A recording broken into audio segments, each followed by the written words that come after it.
Hello everybody. Hey, what do you think of the latest in my series of cheeky flying birds? Well, the first thing you're thinking is they're not flying, are they? They're swimming. And that's amusing because La Maison Contemporaire chose this mosaic to go on the flyer for my cheeky flying birds. I was fine with it. I thought it was amusing.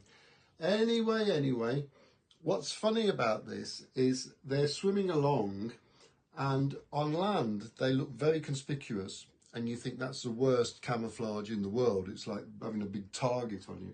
But when they're swimming, of course, it's a different story.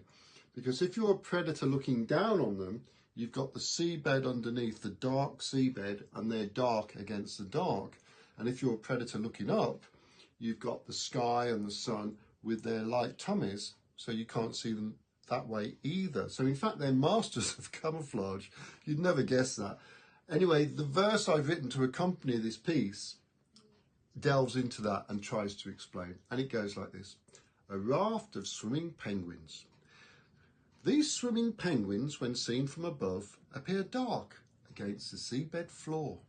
But they become light when seen from below, so they're more than happy to go with the flow.